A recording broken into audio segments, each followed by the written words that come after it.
Muy buenas tardes para todos. Mi nombre es Hernán Yesid Castañeda. Soy estudiante de Derecho de la Facultad Sede Ibagué Espinal de quinto semestre.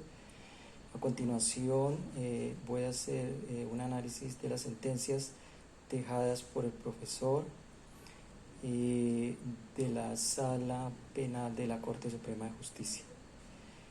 Las sentencias son la SP 921 del 2020, la SP 1793 del 2021 y la SP 107 del 2018.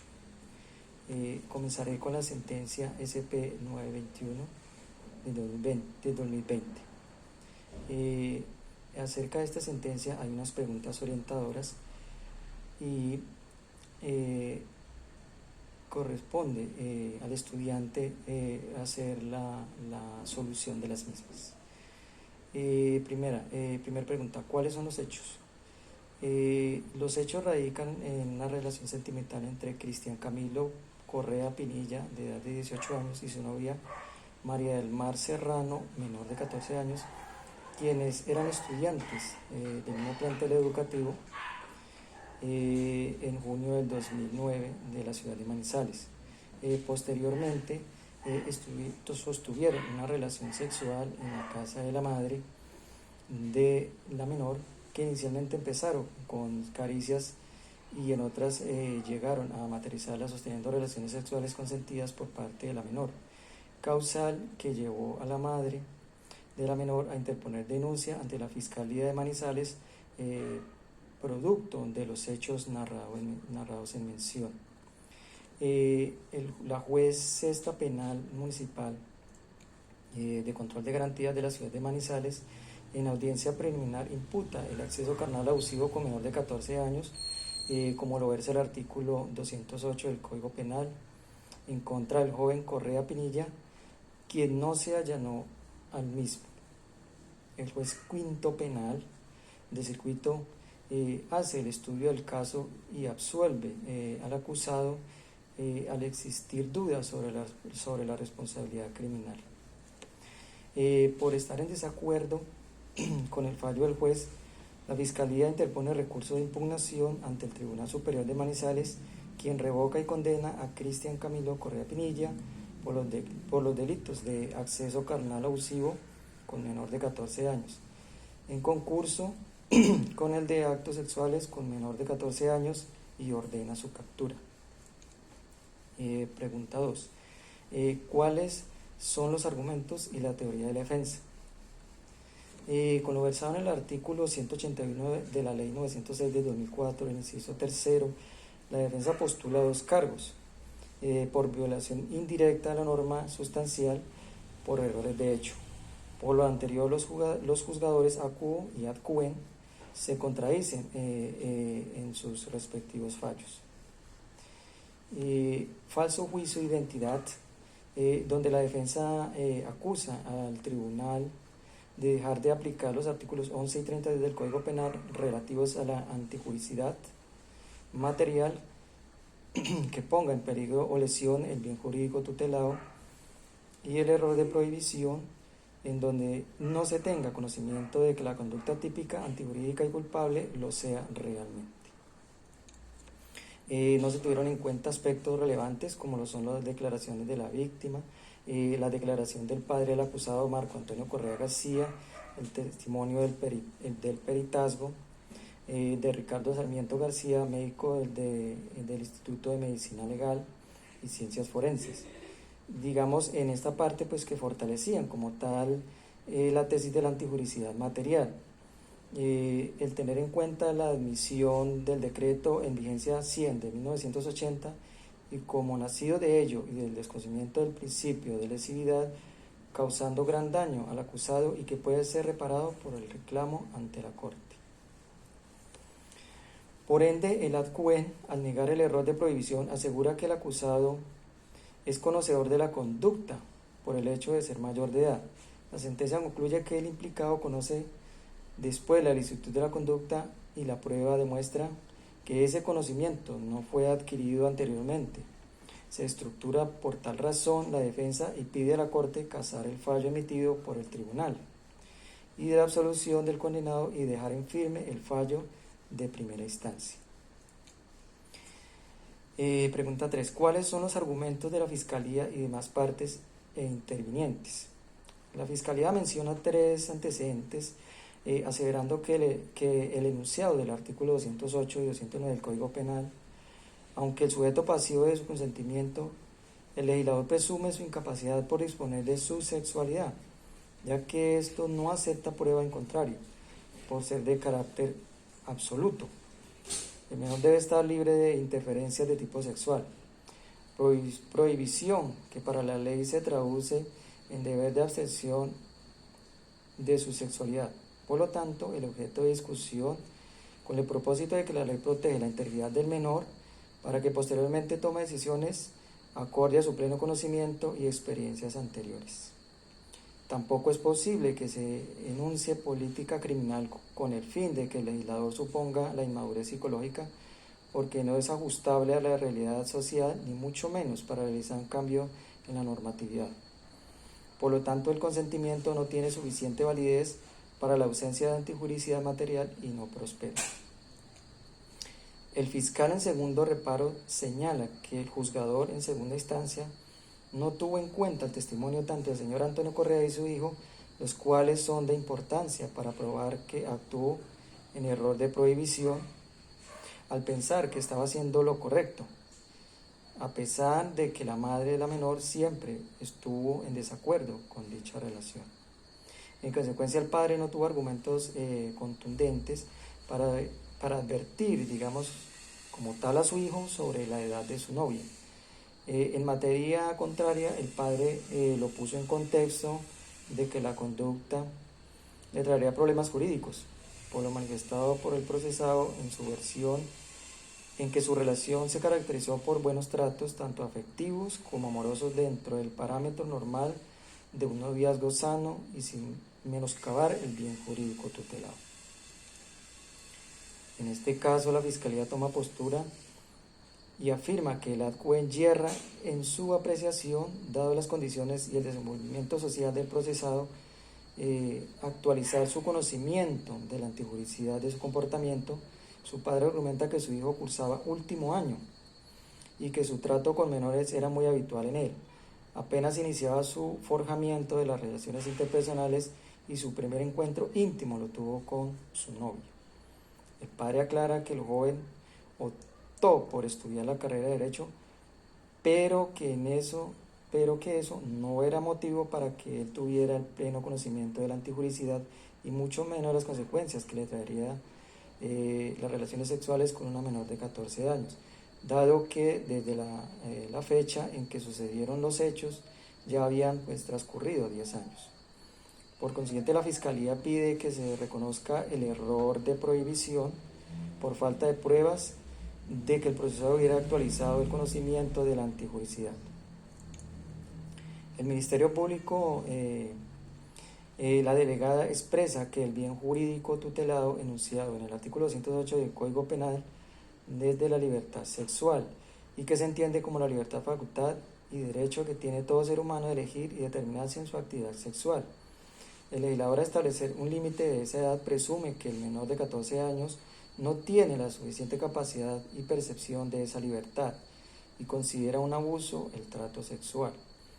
En este caso, considera que fue vulnerado el bien jurídico protegido, por lo que la menor tenía 13 años, por ende este cargo no estaba llamado a prosperar.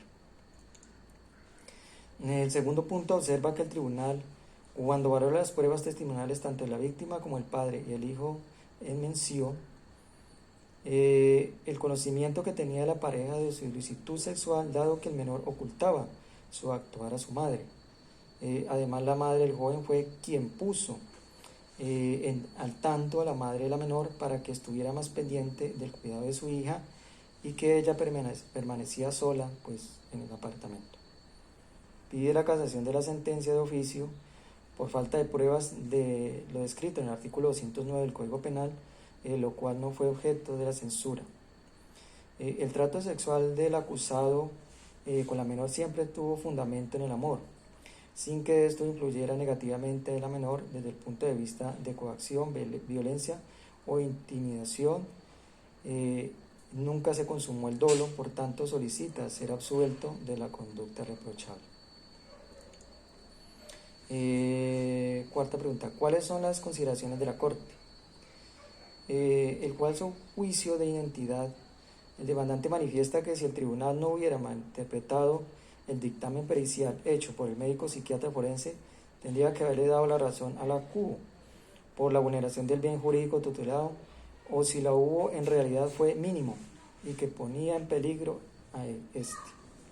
Según el rastreo jurisprudencial en delitos sexuales del capítulo 2 del título 4 del Código Penal, de los actos sexuales o abusivos, por tanto las conductas de peligro abstracto o presunto aceptan prueba que no aceptan que aceptan prueba en contrario con el objeto de verificar si hubo puesta en peligro el bien jurídico protegido. El tribunal se equivoca al hacer una apreciación de presunción y no admitir prueba en contrario.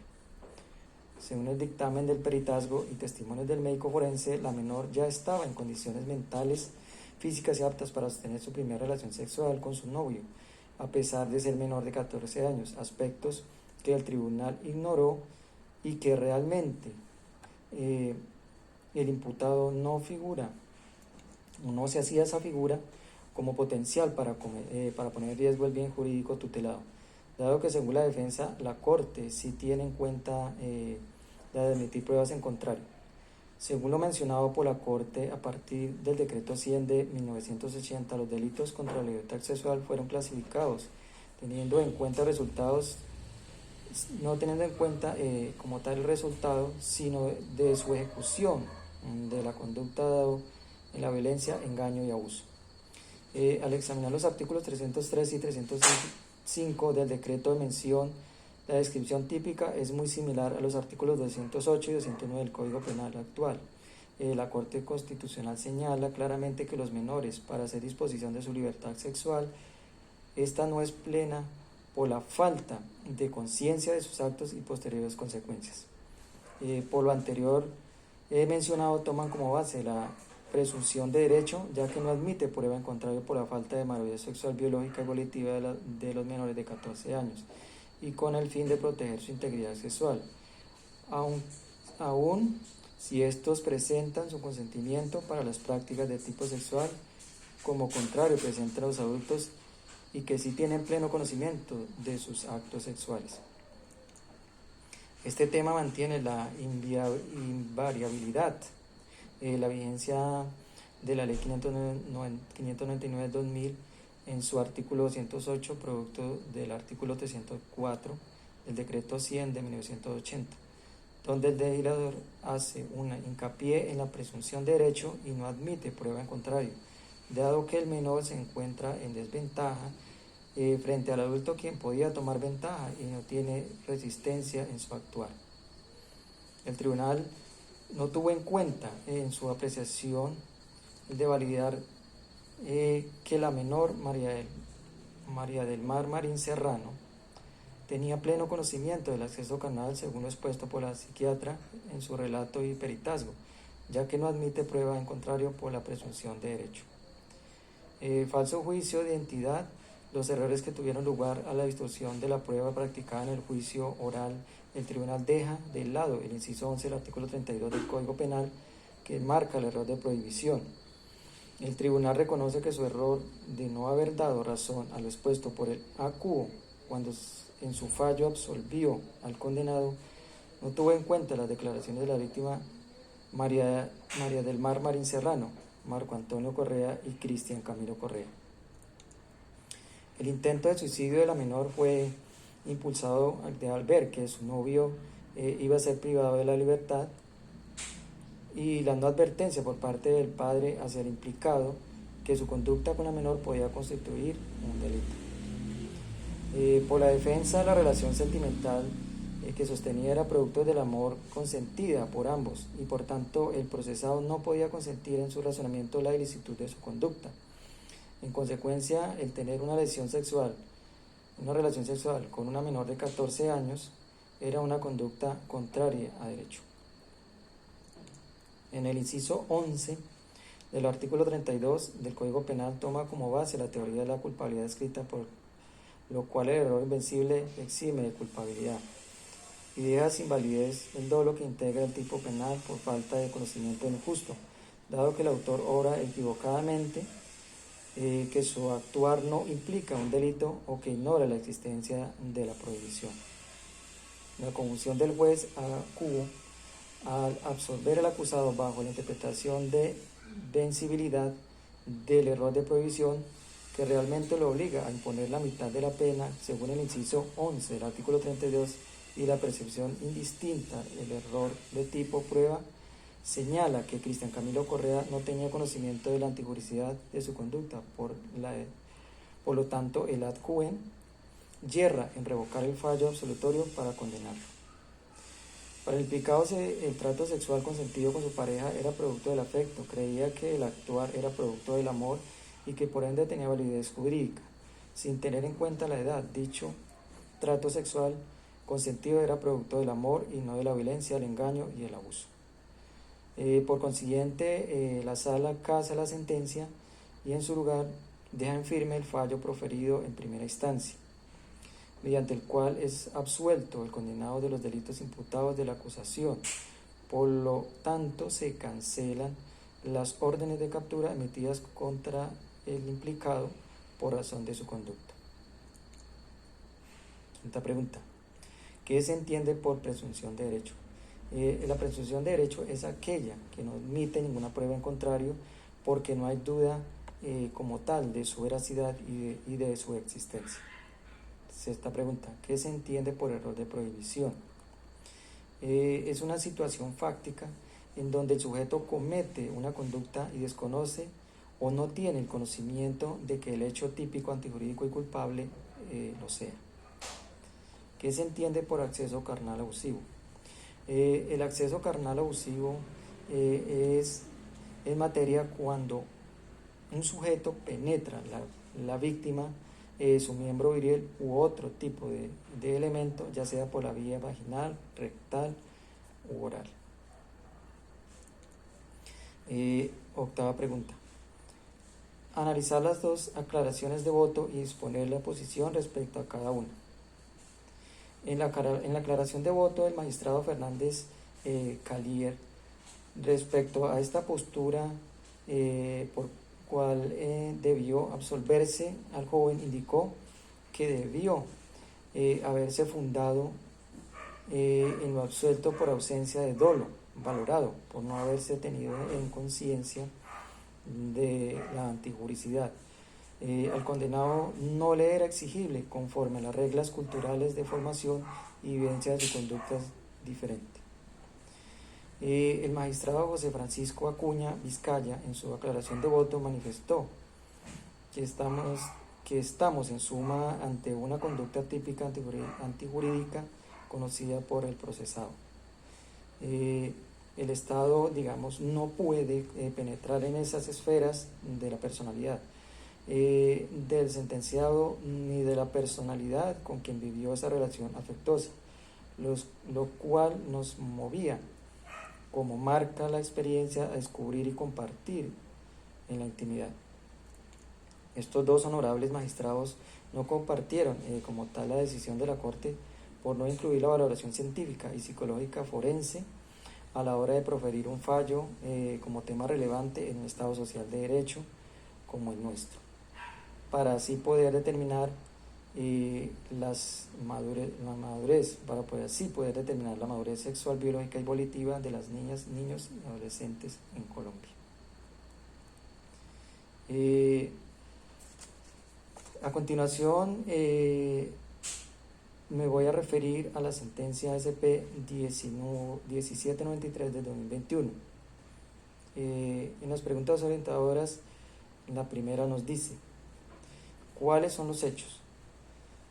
Y los hechos que se narran, que narra la sentencia, dice que a las 9 de la mañana del día 9 del 23 de agosto de 2015, María Odilia Henao Oristizal, mayor de 70 años, acompañó a su hermana Ercilia al consultorio médico acupunturista del doctor Carlos Enrique Ávila Barbosa de la ciudad de Tuluá. Estando en la sala de espera, el consultorio, el doctor Ávila Barbosa se acerca a María Odilia, quien indicó que padecía dolores de cuello. Él propuso realizarle algunos masajes, la hizo pasar a su consultorio y posteriormente la acostó en una camilla. Durante el transcurso de la terapia, el acusado inició tocamientos indebidos en sus partes íntimas, posteriormente tapó su boca con una de sus manos y le dijo que guardara silencio. Expuso su miembro viril, bajó parte de sus pantalones y la accedió por vía vaginal. Segunda pregunta. ¿Cuáles son los argumentos y la teoría del casacionista? Respecto a esta pregunta, el 30 de diciembre de 2015 en el Juzgado Cuarto Penal Municipal, con función de control de garantías de la ciudad de Tuluá, la Fiscalía le imputa a Carlos Enrique Ávila Barbosa los delitos de acceso carnal violento y acto sexual abusivo con incapaz de resistir, en circunstancias de agravación punitiva en concurso de las conductas punibles, según artículos 205, 210 y 211, inciso segundo del Código Penal. Correspondió al juzgado primero penal de circuito adelantar la etapa de juzgamiento celebrado en audiencias de los días 14 de marzo de 2015 y el 27 de abril del 2016. En el juicio oral se llevó a cabo los días 23 y 25 de junio, el 1 de julio del 2016, en este último se dio fallo absolutorio. Mediante sentencia del 30 de agosto del 2016 y 9 de mayo del 2017, el despacho emitió doble fallo absolutorio al implicado Carlos Barbosa. El delegado de la Fiscalía y el representante legal de la víctima apelan el fallo ante el Tribunal Superior de Buga el día 15 de septiembre del 2017. El funcionario de la Fiscalía General de la Nación interpuso recurso extraordinario de casación y fue admitida el 29 de julio del 2019 y posterior audiencia celebrada el 4 de febrero del 2020. El fundamento de la demanda se presenta por cargo único falso raciocinio, con base en el inciso 3 del artículo 181 de la Ley 906 de 2004, por violencia de la ley sustancial, debido a error de raciocinio en la apreciación de las pruebas y que condujeron a la falta de invocar los artículos 380 y 381 de la Ley 906 de 2004 y aplicación indebida del inciso séptimo de la misma. Debido a que el tribunal incurrió en una errada construcción de una máxima de la experiencia al pretender que frente a las conductas del acusado la víctima tuviese un determinado comportamiento tendiente a repeler de manera activa la acción ejecutada sobre su integridad sexual.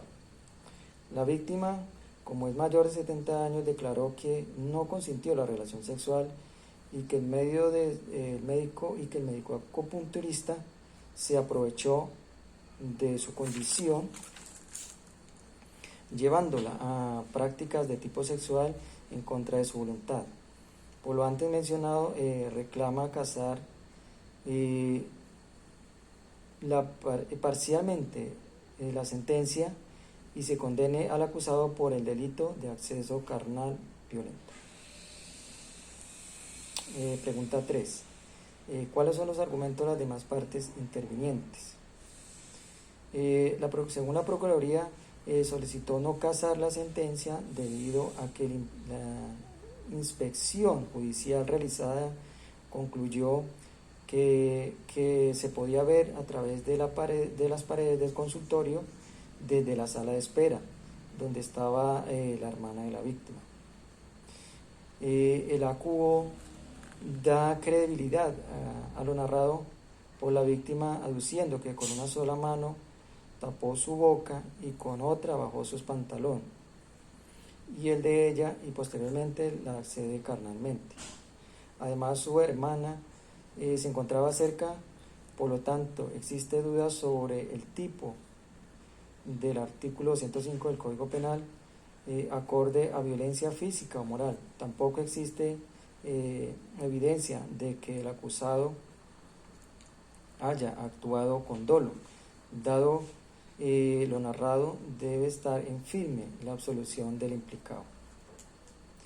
La defensa aduce no casar la sentencia porque no hubo vulneración de ninguna norma sustancial emitida por el Tribunal Superior, no se evidencia violencia por parte del acusado y no cabe duda de la relación, de que la relación pudo haber sido consentida. Por lo tanto, no cabría la tipificación señalada en el artículo 105 del Código Penal. Por ende, no prospera y no debe casarse el fallo impugnado. Pregunta 4. ¿Cuáles son las condiciones de la Corte? ¿Cuáles son las consideraciones de la Corte?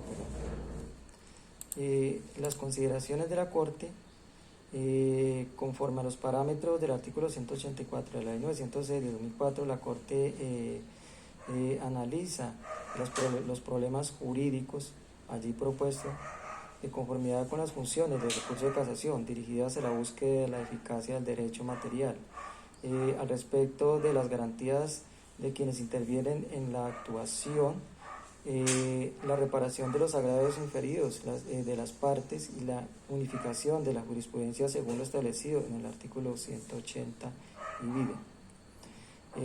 La discrepancia con la sentencia del tribunal confirmatoria de la absolución de primer grado tiene que ver con la interpretación relativa del fallo de absolución proferido en relación con esta especie delictiva.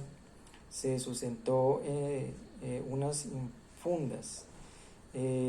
infundadas máximas de la experiencia con las que pretendió restar credibilidad a la denunciante, lo que devinó, según subraya el demandante, en un falso raciocinio respecto de la valoración de este testimonio, por lo que sin la presencia del hierro se cumplirá el estándar probatorio para la emisión de una sentencia condenatoria en los términos del artículo 381 de la Ley 906 de 2004.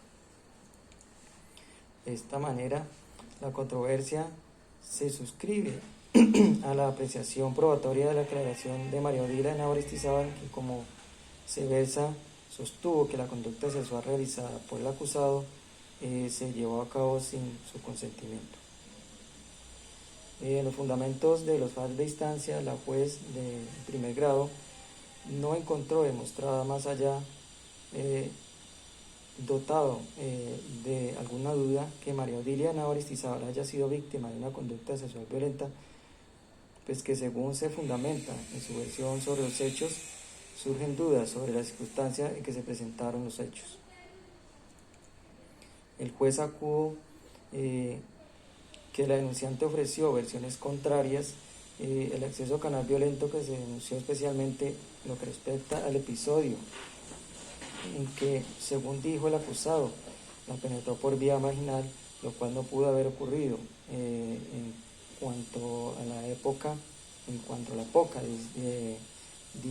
distancia que se encontraba la hermana de la víctima y la madre del acusado de la antesala del consultorio, desde donde pueden haberse observado lo sucedido.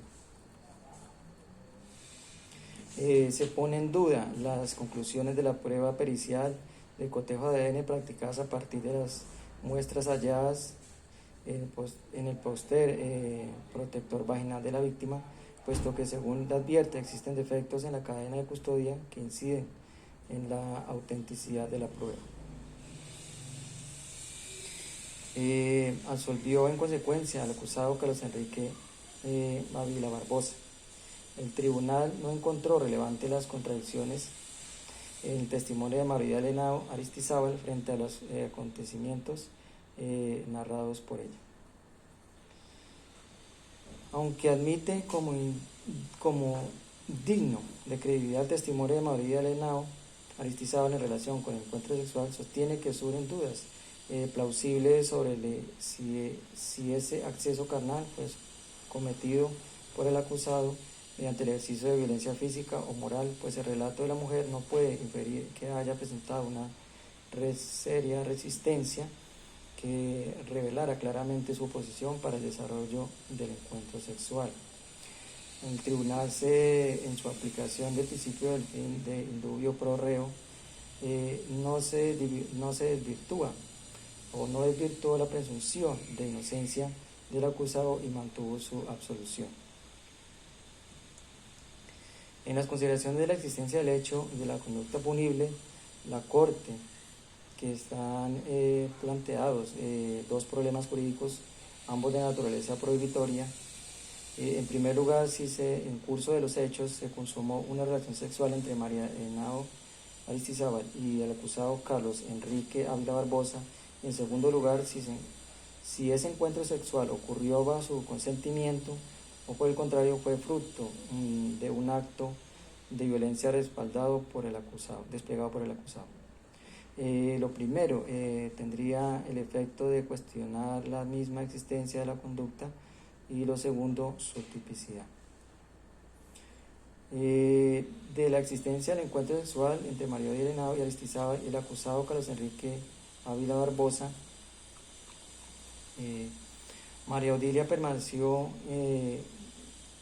dentro de su consultorio por aproximadamente 20 minutos. La misma denunciante en los masajes que el médico le practicaba, el acusado en el cuello, pronto tomaron una clara connotación sexual, pues según relató, seguidamente empezó a acariciar sus senos y su vagina, se desnudó y después, al quitarle en parte los pantalones, a ella la accedió por vía vaginal sobre la misma camilla.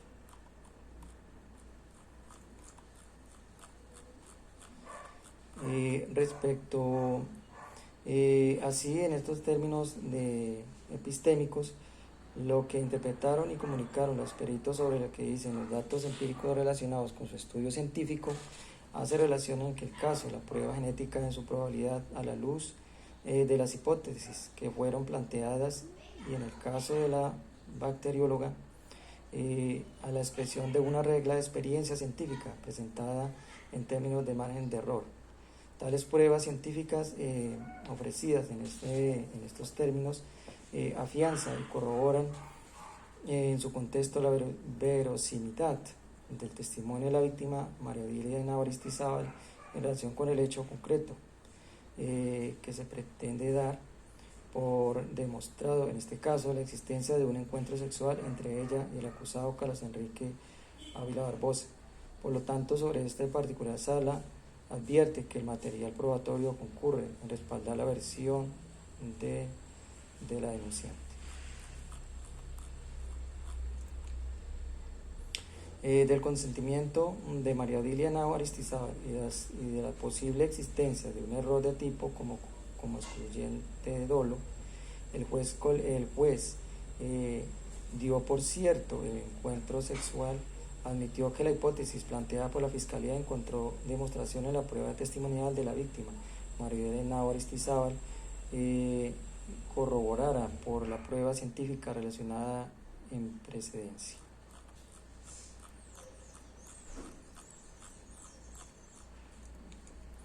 La Corte subraya precisamente la sexualidad voluntaria como el derecho de no ceder a otro el poder para decidir cuándo quiere tener relaciones íntimas ha sido uno de los fundamentos para la emancipación de la mujer de la dominación patriarcal, para que se sienta y sean tratadas como miembros iguales en la sociedad como tal moderna.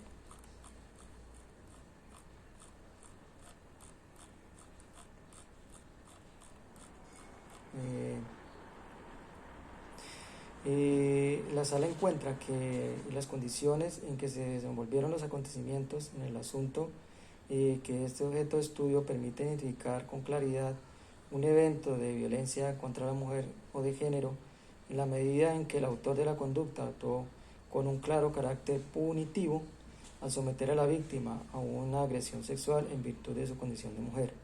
Ello obliga a contextualizar en esta perspectiva lo sucedido, evitando los sesgos y perjuicios que pone a la mujer en un plano de inferioridad y subordinación frente al agresor.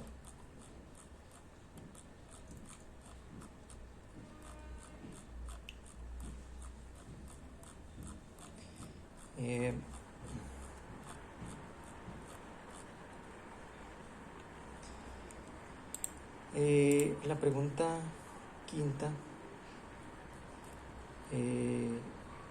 nos dice, ¿qué se entiende por shock?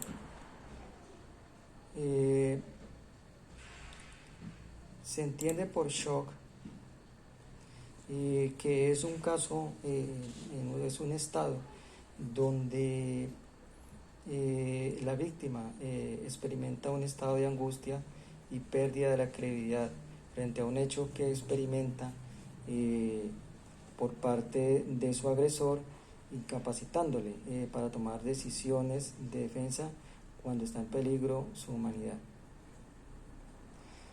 Pregunta 6. ¿Qué se entiende por acceso carnal violento? En cuanto al agresor, es cuando el agresor tiene como fundamento causar daño a su víctima, introduciendo su miembro viril u otro objeto material, ya sea por vía vaginal, anal o vocal, de una manera forzosa por medio de la violencia para producir un coito anormal.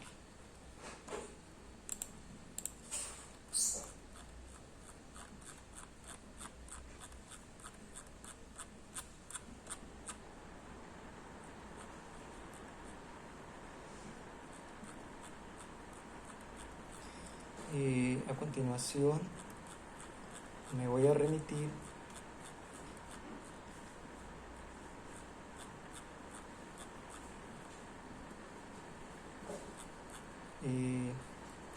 a la sentencia SP 107 del 2018.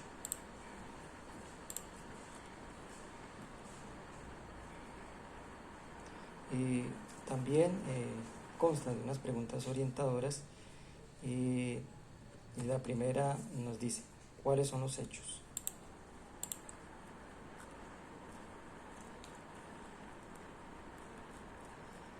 En cuanto a los hechos, se desarrolla el mes de mayo del 2011, en horas de la noche, y cuando se hallaba la víctima en su etapa de sueño, el habitante en su habitación del hogar juvenil campesino del municipio de Angeópolis, Antioquia, el adolescente YJB de 14 años de edad, el señor Nelson Javier Castaño Sánchez llega hasta su cama. Él era el director de dicha institución, quien sin forzarlo o amenazarlo se ocupó de frotar por cerca de 30 minutos sus partes íntimas, hasta cuando el joven durante las maniobras que adoptó este agresor, el comportamiento fue pasivo. Decidió abandonar el lecho y situarse al lado de uno de sus primos, que se encontraba también allí. Al día siguiente acudió el afectado junto con sus dos primos a reclamar el hecho al señor Castaño Sánchez, que les entregó 60,000 pesos para asegurarse de su silencio. No obstante, lo cual sometido a los jóvenes a interrogatorio por parte de sus progenitores, por parte de sus padres, respecto al origen de ese dinero que ellos tenían en su poder. Ellos dieron a conocer los hechos que habían sucedido y por ende sus progenitores tomaron la decisión de denunciarlo ante las autoridades.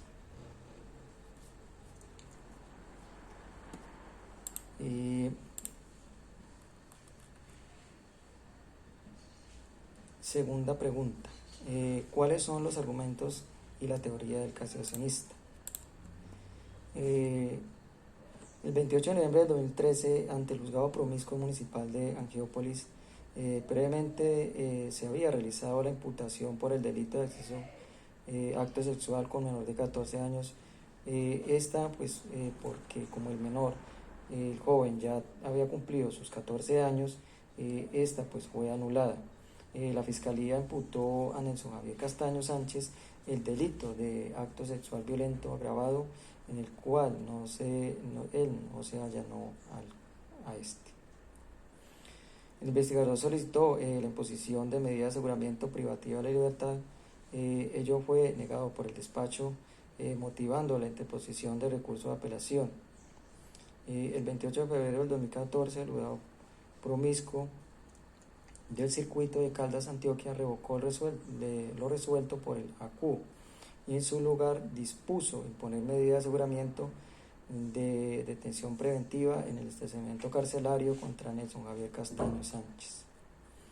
El 19 de diciembre del 2013 fue presentado en correspondiente escrito de acusación. La subsecuente audiencia de formulación de acusación tuvo lugar el 18 de junio del 2014 ante el Juzgado Primero Penal de Circuito de Itagüí, dado que la juez promiscua municipal de Caldas, Antioquia, se declaró impedida como tal para la audiencia. Allí se atribuye al procesado el delito de acto sexual violento agravado. El 2 de octubre del 2014 fue celebrada la audiencia preparatoria.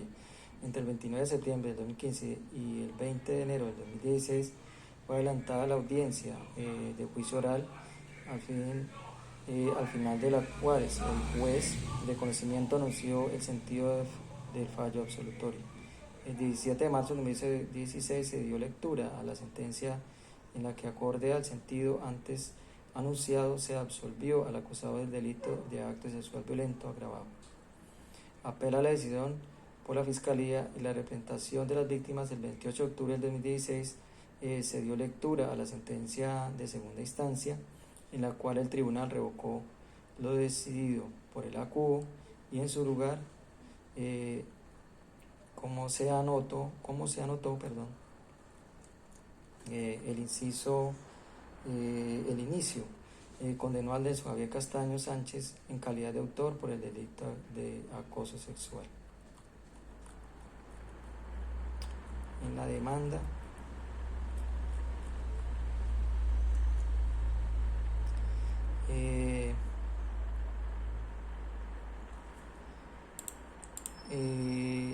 pregunta número 3. ¿Cuáles son los argumentos de las demás partes e intervinientes? En cuanto a las partes intervinientes, la defensa explica que en este sentido significa el demandante que no se ha menoscabado la libertad de autodeterminación del menor, ni hubo reiteración en el asedio, de lo cual puede concluirse que perfectamente la víctima podía negarse a las pretensiones del acusado. La Fiscalía, por parte de advertencia, que si el cargo, la defensa acudió a la vía indirecta de los errores de hecho para señalar que no se ha demostrado los elementos en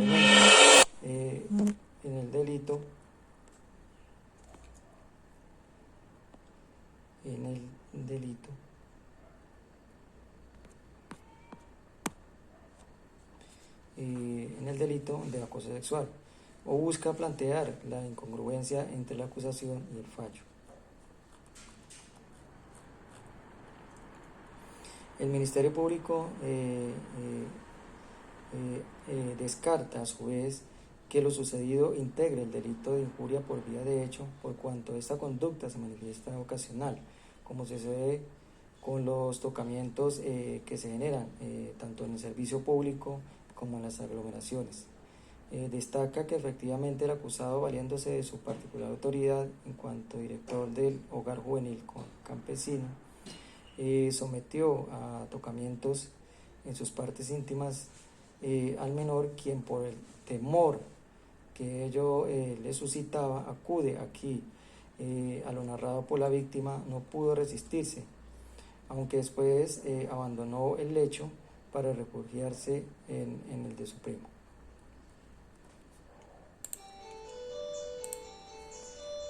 ¿Cuáles son las consideraciones de la Corte? En cuanto a las consideraciones de la Corte,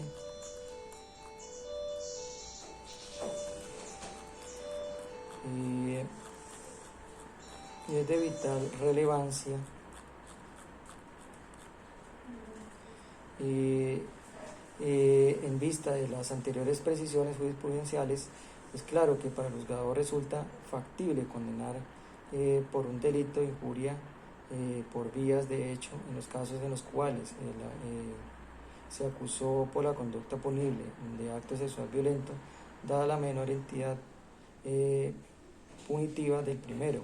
Eso sí, siempre y cuando ello no apareje la mutación del núcleo fáctico del delito.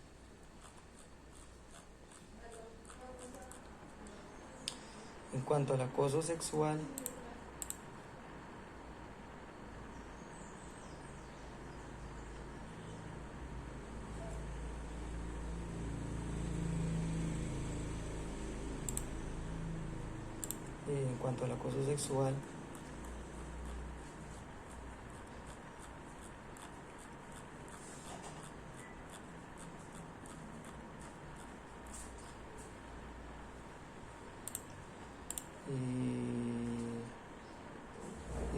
¿qué se entiende por acoso sexual?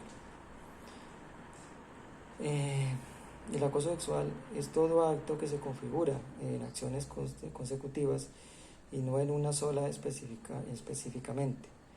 Por lo tanto, la conducta debe ser repetitiva e insistente y que genere mortificación a la víctima.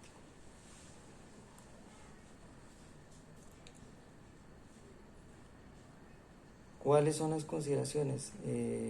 Sexta pregunta, ¿cuáles son las consideraciones de la Corte respecto a los verbos rectores del tipo penal de acoso sexual?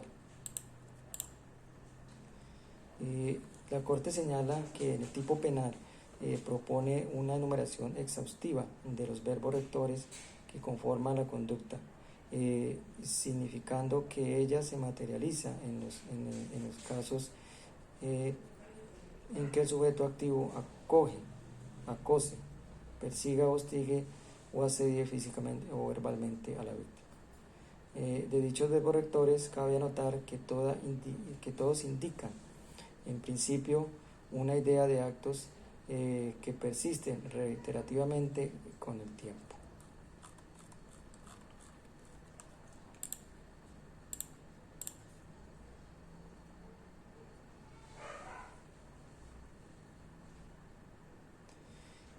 Pregunta 7. Realice una reflexión jurídica respecto a este tipo penal donde centre su posición en relación con el caso 1 del ejercicio académico propuesto. En el ejercicio 1, los casos propuestos por el docente, nos debemos remitir al artículo 210A que nos habla sobre el acoso sexual del Código Penal, donde este artículo nos amplía en que el beneficio suyo, y cito, en que el beneficio suyo o de un tercero, valiéndose de su superioridad manifieste o relaciones de autoridad o de poder de edad, sexo, posición laboral, social, familiar o económica, acose, persiga, hostigue o asedie física o verbalmente con fines sexuales no consentidos a otra persona, incurrirá en prisión de 1 a 3 años. Por lo anterior, se puede analizar que para el caso 1 no se puede configurar como una conducta antijurídica, porque tiene que ser por actos prolongados y sucesivos en el tiempo.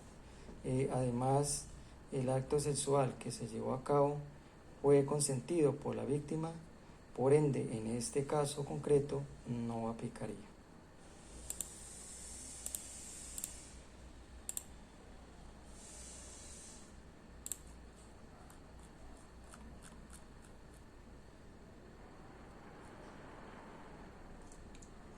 En conclusión,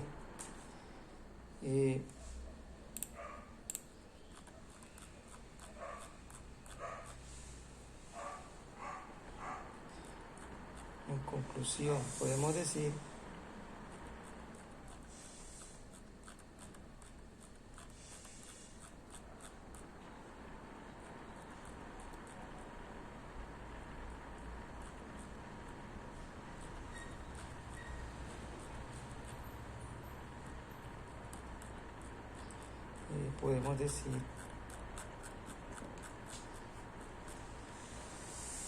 que no se configura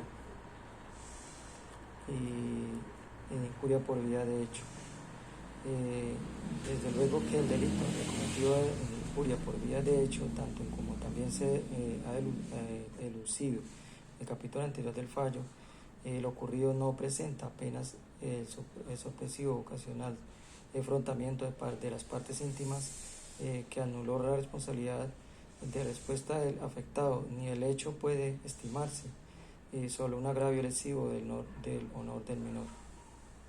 Los hechos que procesalmente se han estimado sucedidos, reitera la Corte, verifican que desde un comienzo, en un ámbito de completa intimidad, cuando el procesado tomó lugar en la cama del menor, se ocupó de su miembro viril y sometió a frotamientos reiterados en connotación inminente sexual que se prolongó por cerca de media hora, superando ampliamente las fronteras de la jurisprudencia de la Corte, ha considerado injurioso. En el acto sexual sí se tiene claro que la acusación del versó, al igual que la imputación por delito de acto sexual violento agravado, ninguna vulneración se estima habría de producirse al principio de congruencia, así que se condenara esa ilicitud, desde luego dejando de salvo el principio de reformatio impegius, visto en que el recurso de casación fue presentado por la defensa. Sin embargo, para efectos de definir efectivamente materializada la conducta, por lo cual es posible condenar, debe examinarse si fueron o no demostrados todos los elementos que la conforman, particularmente el modo violento que condicionó su connotación penal. Sobre el particular, la Corte advierte equívoco cuando abiertamente inconsecuente el comportamiento procesal de la Fiscalía fue de manera errática, fue delimitada lo ocurrido sin norte definido, y mucho menos soporte probatorio efectivo. Luego, sí reseñó que por ocuparse del imputado en calidad de director del hogar juvenil campesino, ello le daba particular autoridad sobre la víctima, configurando la causal de agravación referenciada en el numeral segundo del artículo 211 del Código Penal.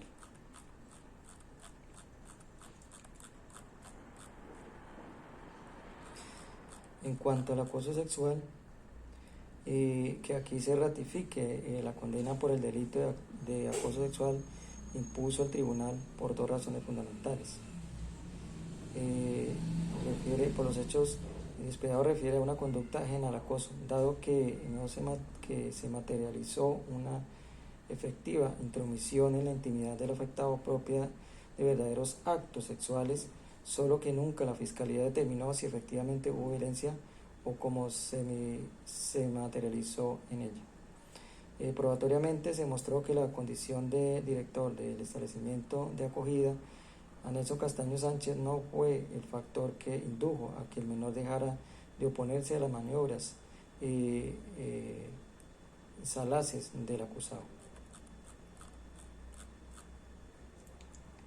Sucede, sin embargo, que el mismo afectado, quien desvirtúa la tesis de superioridad como factor de enmedrendamiento, cuando se pregunta expresa cuando la pregunta expresa del fiscal, después de significar que su forma de oposición a los tocamientos puede dar la espalda o la de manifiesto que no le dijo nada al acusado porque sintió temor al haberse tocado y por ser una persona mayor que él. Del sentido de la decisión. En suma, la sentencia de segunda instancia debe ser casada por dos razones fundamentales. Primera, se materializa en ella la violación directa de la ley sustancial, dado que condena por una conducta ajena a los hechos. Y segundo, incurre el sentenciador a un error de hecho por falso juicio de identidad, al desconocer la prueba de cargos, un apartado fundamental que desvirtúa las circunstancias fácticas y se funda la decisión.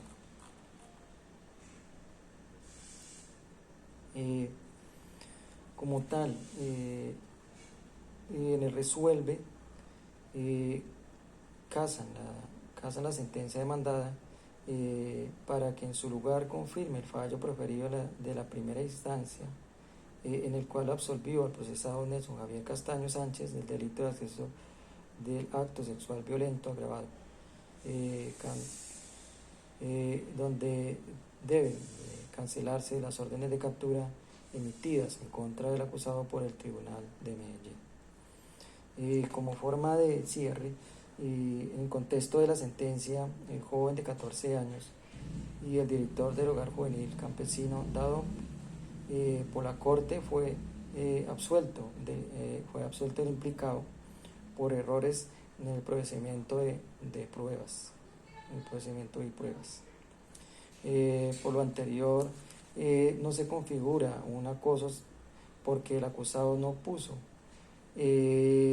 pasó más de las insinuaciones y no despojó a la víctima de las prendas para hacer tocamientos. Tampoco fue violento el acto sexual porque la Fiscalía no logró probar en qué radicó la violencia. Muchas gracias.